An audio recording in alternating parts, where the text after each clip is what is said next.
Right, Captain America Brave New World. This will be my review. It's going to be spoiler filled. I'm just going to talk about it because, one, I don't actually think anyone cares that much. But two, there's going to be a plethora of non-spoiler reviews out there. So you can just go check out them, I guess.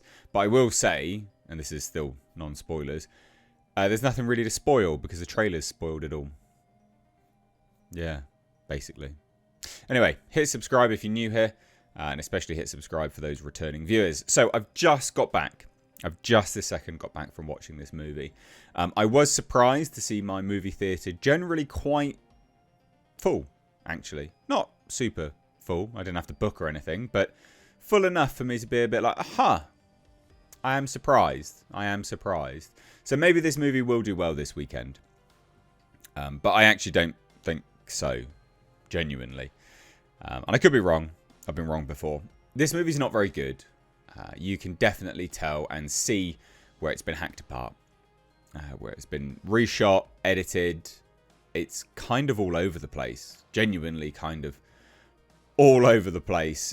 So what is the story? Well, Captain America, Falcon, the Anthony Mackie's character,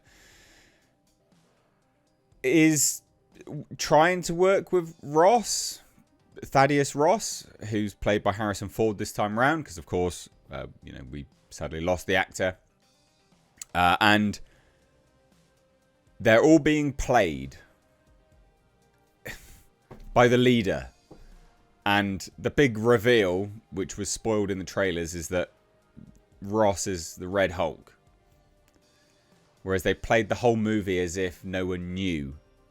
So I guess you could really tell that Marvel were desperate for this movie to succeed because they showed off the Red Hulk pretty much straight away in all the marketing material and trailers.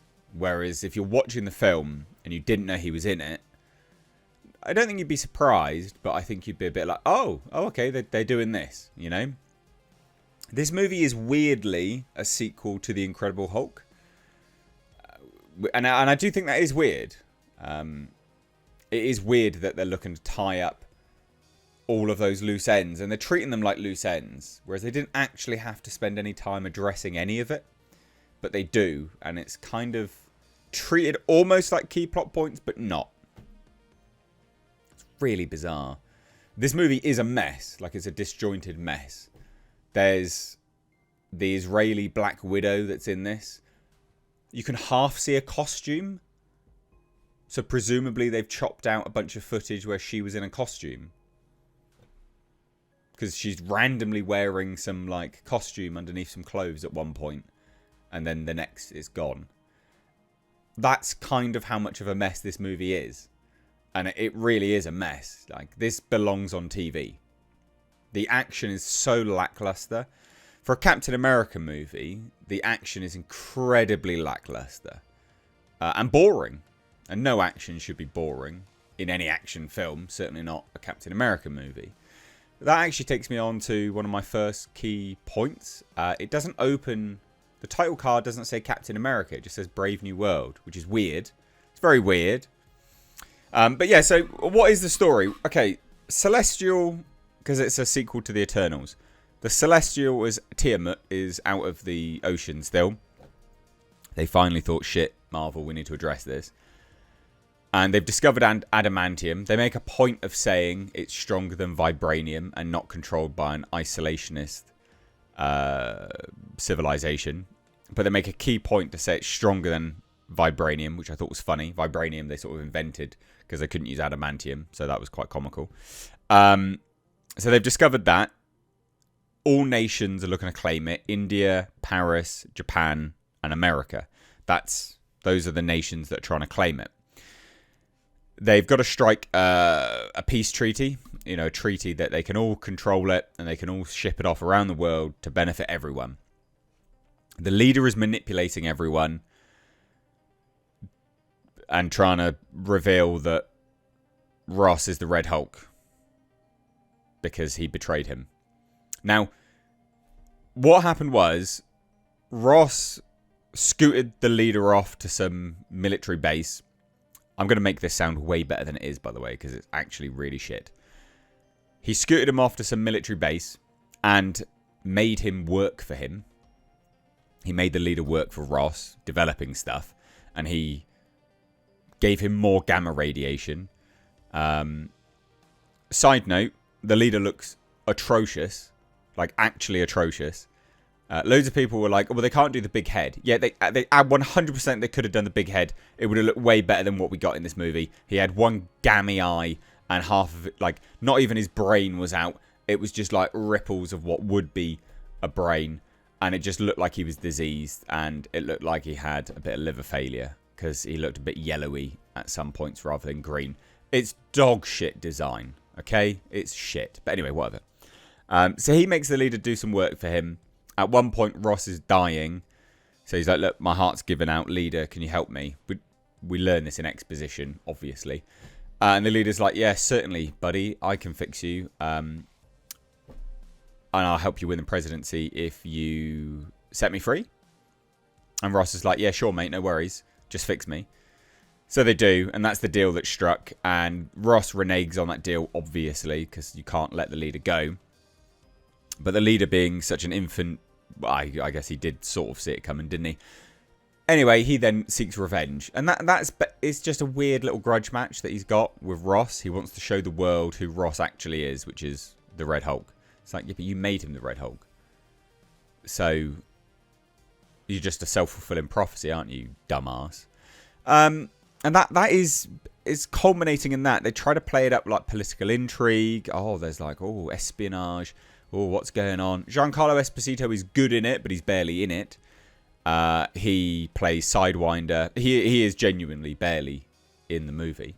But he's good for what he's in, right? Like, he is good for what he's in, just not really in the movie that much.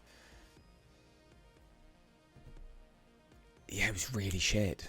The dialogue is atrocious. There's a whole clip that they released online where Captain America's fighting some big dude in what looks like a church or something like that. You know, sort of office space, whatever. And the dialogue, that is indicative of the dialogue. If you've seen the scene, you'll know what I'm talking about. But that's indicative of the dialogue throughout the whole movie. Okay, it's really bad. It is genuinely really bad. But they play up Red Hulk, Ross, that reveal. They keep playing it up. They're like, oh, what's going to happen? What's going to happen? And then they just revealed it in the trailers anyway. But it's been hacked to pieces. This movie's fucking hacked to pieces. It's really destroyed. It does make me wonder whether Kevin Feige did anything with the MCU. Like, it genuinely it does. Because,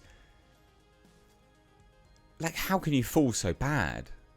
That line where he's like, you're right, I'm not. That's not in the movie. That line in the trailer, it's not in the movie. It's not in the movie. Not in the movie at all. It's a terrible film. Most of all, it's quite boring. And I think that's really offensive for an action movie. And any movie, in fact, to be boring. That's pretty offensive. Yeah. One of the key issues about this film, the action is shot terribly. But if you had better music to pair with the action, you'd probably feel a little bit more amped. But the music is boring. The musical choice did nothing to stir my loins. Like, it was terrible. Like, it was genuinely a boring film. Sidewinder, by the way, the Serpent Society is just a group of mercenaries. They're not actually serpents, so don't get your hopes up if you wanted actual serpents. Yeah, man. I really don't have that much else to say about it. It was... all in all, it was pretty shit. All in all, it was... yeah, it was pretty shit.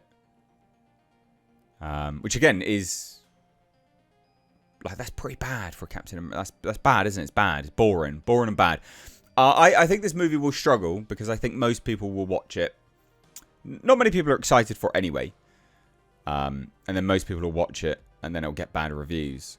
Captain America is wanting to restart the Avengers. Okay, cool. How? So Falcon, because there's a new Falcon, he's quite annoying. he's quite annoying. And they sort of remove him from half the movie as well. Well, sort of a quarter of the movie. It's it's pretty bad. Cinematography's bad. It's like the guy doesn't know how to shoot action. At one point, they're doing like a bird's eye view of the action, but it's just like random slow-paced kicks, and so you can kind of watch it all, and you're like, it's very underwhelming. Put it that way. So I can't recommend it. It was wank. And that's it, really. I don't have much else to say. If you've seen it, what did you think? Let me know down below. Cheers.